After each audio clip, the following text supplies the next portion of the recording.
Hello and welcome to Series 2 of The Greatest Good, a UCL Press podcast. Jeremy Bentham, the late 18th and early 19th century philosopher, was the intellectual inspiration for the founding of University College London and is credited with the maxim that actions should be judged by the amount of happiness that each produces. I'm your host, Professor Philip Schofield, Director of the Bentham Project here at UCL. Join me as I explore the ways in which Bentham's thought is still relevant in the 21st century. In this series, we focus on the intersection of Bentham's ideas with current research into how we understand the human mind, in conversation with leading UCL academics. Hello, thanks very much for coming along today. And would you please introduce yourself and say a little bit about your research? Okay, so my name is Emily Midouhas, and I'm an associate professor of developmental psychology. And my research explores developmental processes of children's emotional and behavioral problems across the life course. But I'm interested in understanding how parenting relates to children's development. So, for example, if you have parents who are, shouting at their children, smacking their children, what kind of environment does that create in the home? So one that might feel more chaotic, filled with tension, etc., and then how that impacts on children's behaviors and emotions. So I'm interested in understanding those processes as they play out as children get older. So that's the sort of developmental side of things. And I have a very keen interest in understanding how these processes play out for children who are neurodivergent. So looking specifically at autism and ADHD. And we know that these two child onset developmental conditions do have some genetic overlap as well. So they're often sort of explored together. Could you explain ADHD? I have to remind myself is attention difficult hyperactivity disorder. Yeah, attention deficit hyperactivity disorder. Yeah. And what does that mean and what does autism mean? Okay. So ADHD is characterized by executive functioning challenges. Executive functioning has to do with planning and organization, and it's sort of situated in the prefrontal cortex. It's characterized by dysregulation of attendance to things. So children who have ADHD can be very hyper-focused on something that they're very interested in, or if it's something that they find boring or sort of routine tasks, it may be hard to get them to do those things because of the sort of executive functioning challenges. There are different presentations, but they can also have hyperactivity as well alongside. So you can have a combination of the kind of attentional challenges and the hyperactivity, or you can have just one or the other. Okay, so when we lump them together, may not be particularly helpful in thinking that they both go along together. They can do, but they may not. They can do, but they may not, exactly. Okay. Yeah. And it's really important to understand that each child has a different sort of presentation and experience. Autism is characterized by sort of social communication challenges and restrictive, sort of repetitive behaviors as well. But the two kind of share some interesting things. So often you have what we call emotion dysregulation in both of these conditions. Often there's sort of an experience of rejection sensitivity in these children because they get quite a lot of negative feedback in their daily life. And they can also have challenges with uncertainty and changes that happen. And I should say that if you have one of those conditions, you are more likely to also have the other condition. A lot of my research looks at sort of large-scale longitudinal data, so looking at cohorts that track children from birth. The current one that we've been using quite a lot is called the Millennium Cohort Study. It's a brilliant study and has a sample of children with autism, a sample of children with ADHD. And the children who have autism, 30% also have ADHD. So there's quite a lot of overlap there. If you have both conditions, then there are different challenges that you have to manage because there are also sort of competing experiences that you will have. So in our studies, we see that children who are ADHD or autistic tend to have higher levels of what we call behavioral problems. Those are conduct difficulties like aggression or having meltdowns or tantrums. We see that they have much higher, on average, difficulties in those areas than children who we would call neurotypical. And we see that's also the case with emotional symptoms as well. So emotional symptoms are things like, anxiety or having a low mood, feeling sad, those things as well, are also elevated in children who have ADHD or autism. What me and my colleagues are interested in are looking at how can the environment better support those children and reduce those sorts of experiences and try to understand where we can target supports for those children in the environment. And there are a few different reasons why they'll have higher levels of problems. So one is that these children are more sensitive to their environmental contexts. There are lots of different features of, let's say, autism or ADHD that can make them more sensitive to the environment. For example, sensory issues are sort of prevalent. So they might be very sensitive to noise, let's say. Right. And is there other sensory issues apart from noise? Because in a sense that can irritate all of us. yeah, I mean, there could be also sort of bright lights or maybe just overwhelm from, too much interaction with other individuals or things. Or too much going on around them. Yeah, too much going on around them. So there can be an overwhelm with that. Yeah. Also, these children tend to have lots of negative feedback because they're more likely to have conduct problems. Teachers and parents can find that very challenging. And they might use more sort of harsher discipline tactics or like punitive measures in schools. And that can be difficult for those children to take on and can affect their behaviors and their emotions even more. And then they're also more likely to be rejected by their peers. So over many years, you can imagine children developing a sort of sensitivity to their environment. So we're interested in the role of the environment. And then these children are also can be more sensitive to the environments. Also, children who have behavioral difficulties can have an impact on their parents. So I'm really, really interested in family dynamics. And I look at the idea that children and their parents mutually influence each other. So there's a lot of research showing that children with neurodivergent conditions, their parents are more stressed than children who are neurotypical. So there's a lot of parenting stress that's reported, and parenting stress and overwhelm can potentially make parents more negative about their children or more critical. And then those things feed into the children then later on, right, into their behaviors again. So there's sort of like a two-way street when it comes to families and family dynamics. A project that I'm currently leading is looking at how parents and children mutually influence each other day to day whilst their parents are receiving support for their behavioral problems. So there's something... So for the behavioural problems of the children? Yeah, of the children, yeah. Right, okay. Yeah, so when children have behavioral problems, the sort of gold standard of, I guess, intervening is for them to attend maybe a parent training program, and they get support in parent training. They get support in using positive techniques to support their children, labeled praise and positive reinforcement and special time, etc. And then they learn to sort of then reduce their negative or critical approaches to parenting through that process. And it's really effective for many parents. And many of those parents, their children have neurodivergent conditions. So we're recruiting from these different parenting groups, and we're asking parents to track their behaviors every day and their children's behaviors every day to try to understand how does the family dynamic actually change whilst they're receiving support and testing out these different techniques. And that's a way to sort of zoom in on what's happening in the home and understand those processes. And we think that will be really interesting to look at alongside what actually happens over many years in terms of parents and children influencing each other. I was thinking about what Bentham says, because he wrote a lot about punishment, but he also wrote about reward and saying, we don't necessarily use reward as much as we should. And, both reward and punishment can motivate behaviour. And so do you find that in these instances, it's sort of the direction of reward that works better than so I would threats say and punishment? Definitely. Yeah, I'm definitely a proponent of more positive reinforcement. So my daughter has ADHD. So that has sort of also motivated me even more in terms of my research.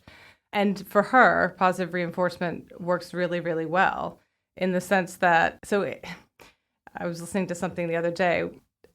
an ADHD expert who was saying that ADHD children have two sort of timings, now and not now.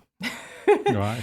So when you're trying to think about motivating a child with ADHD, you have to make sure that you are thinking about that, because the task that they're going to do, if you want them to be motivated, having a little carrot or a little reward right after the thing that you want them to do can really motivate them. And I've used a lot of different techniques with my daughter. I think, though, that we have to remember that it's important to set boundaries as parents, and that's a little bit different than sort of negative discipline tactics. So setting boundaries is crucial, alongside saying, hey, I understand what you're going through, and validating that emotion that they have. But I do think that positive reinforcement can work really well for children with behavioral problems. I mean, from the point of view of the parent, there's nothing gets you quite as much as your child. Yeah. And so, I mean, from what you say, it's sort of what you're looking for is strategies to help and educate parents as to how to deal with the situation. And if they are stressed, then they are much less likely to be able to think rationally, if you like, in the moment about what do I need to do. And I suppose the other thing is, with thinking about these conditions, well, who's harmed by them? I suppose if the behaviour is disruptive, then that could be problematic for siblings, or in the school situation for teachers and other members of the class, and therefore leads to animosity on the part of. So you get into a vicious circle. Yeah. And what advice do you have for teachers on, or for instance, do they need special training? Yeah, definitely. Yeah. And there are trainings now that are being developed and that some schools have adopted in terms of how to best support children with neurodivergent conditions. But absolutely, I think part of it is sheer understanding about what the challenges might be for individual children as well. And trying to, and it's hard, in primary school in a class of 30 children, right? To be able to know each child and know what their needs are is a really big challenge. So it's not easy, but I think being more educated on, and many teachers are very educated on these things, but I think more education on and understanding can help just with the day-to-day of interacting with children and really taking more relational approaches. And I think that is a simple thing, but I think it can be very effective for children, and so the teacher-child relationship, I think, is absolutely crucial. Mm-hmm. There's a difference between boys and girls in that. I think part of your research suggests that boys are diagnosed earlier. Right. So than some girls. of our research has looked at, it's focused on autism diagnosis. Right. Yeah. So we found that boys are diagnosed earlier, girls and those with a higher IQ and with more educated parents tend to be diagnosed later. But interestingly, so if you're a boy and you have an elevated level of conduct difficulties, you're more likely to be diagnosed before the age of 7, according to our research from the Millennium Cohort Study. But yeah, if you're a girl, you're more likely to be diagnosed later. But those children who were diagnosed later also showed, elevated levels of problems. It's just that they weren't picked up. So it's not that it's better or worse for a boy or a girl. It's just about the way in which people recognize the condition. It's the recognition. And also I think there's some evidence that girls are better at masking in a classroom setting. So they might be better at figuring out what behaviors they need to engage in to sort of fit with the social norms. And that might be a reason. But those girls that were diagnosed later, they actually had a sharp incline in their problems, especially their emotional problems and their peer relationships as they reached adolescence. The question is, where is that coming from? Why is there this sort of sharp incline? What's happening between primary and secondary that's resulting in that? And we do know that neurotypical girls do have increases in emotional problems when they go into the teen years, just in general. But it seems like it's much more sort of marked for autistic girls. Right, so the evidence is there, but nobody's figured out the causes. No. All right. No. But, focusing on each child's unique presentation, makeup, experience, all that, I think is really important to understand that there are individual differences between children in this experience. But, yeah. So, I mean, in the past, would it have just been written off as bad behaviour or bad parenting? Yes. Yeah, definitely. And now there is an increased understanding, which is what we'd like to see. Yeah. But I'm always really surprised that people don't know more about neurodivergent conditions just in general and don't want to sort of understand it further and sort of have a label of like, oh, there's something wrong with that child. That is still surprising, even in the communities where my children go to school. But then I have to remember that I live and breathe this stuff all the time because I work in this field. So it's very different. But it does drive me a little bit mad that there's, and I can't give examples right now off the top of my head, but of things that people have said where I've been like, oh, wow, they really just don't know anything about it. And I would say my daughter she hasn't told her friends about this diagnosis that she's received. But she has other friends who have received other diagnoses of things like dyslexia and things, and we talk about those, and they're very much aware of it because they have Mental Health Awareness Week at school, and they have Neurodivergent Awareness Week, the next week. And so they know about these things very much. So I would say the parents are less educated on it. They're not as exposed as the children are. And the children are, the worry is that children will over-identify with something, that they will grow up thinking, I have this thing, and this defines who I am. They're called developmental conditions because they are lifelong. But there are different phases of your life where you can have different environments that you're in where you're showing fewer challenges. And I think that's really important to note. Also, the neurodivergent approach has changed now. So we're moving away from the medical model. We're moving towards a strengths-based approach where we say, let's have a balanced approach, actually. It's strengths-based, but it's also recognizing challenges. So children with ADHD, for example, they're known to be very creative, known to have lots of energy and be a little bit risk-taking, which could pay off for some children. And there are lots of things that we see. With autistic children, there are also some strengths there as well. And I think that we need to remember that those are things that we should celebrate. And then at the same time, we should not ignore the fact children have these challenges as well. I think that you just need to remember that it's just one part of you and maybe not the whole of you. And also there are many other things about you that characterize who you are. You said that in terms of focusing on an activity, a child with ADHD might be able to focus on a particular activity for quite a long time, but then another activity only fleetingly. That makes it very difficult for them in a school context, where the bell goes and you do this lesson for this length of time, and the bell goes again, and then you do something else. Yes. It brings to my mind Bentham's idea of, I don't know whether it would have worked or not, but it's Crestamatic School. What was that? Yeah. Where, because resources were limited, there was one master, and the elder pupils taught the younger pupils. So it was the monitorial system. But you did your lesson until you got it. So you had as much time or as little time as you needed to get that lesson. Oh, interesting. And because the other pupils were doing the teaching, well, the groups were much, much smaller, and you then sort of moved on when you were ready. The other issue, though, is that it might have been quite a chaotic environment with all sorts of different teaching going on in the same space.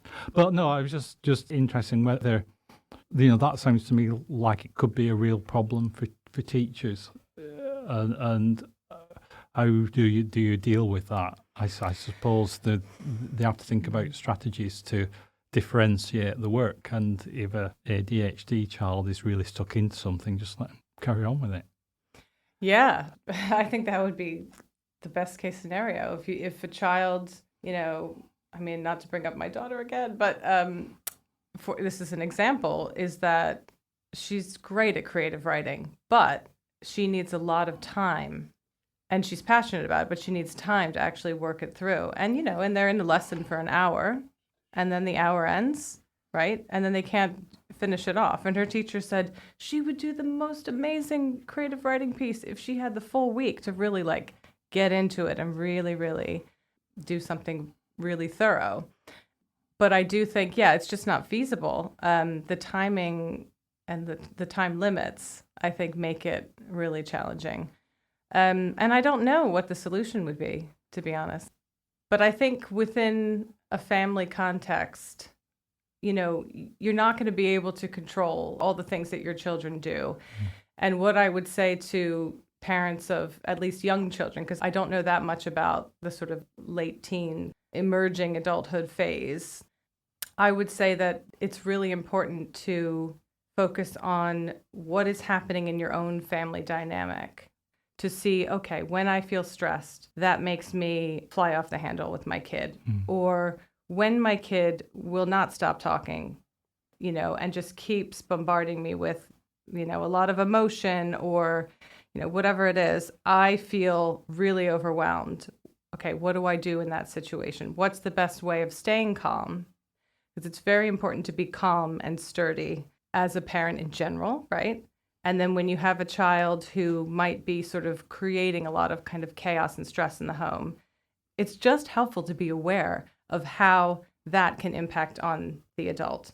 Just to recognize your own dynamic that's happening at home and try to keep yourself as regulated as possible. So, yeah.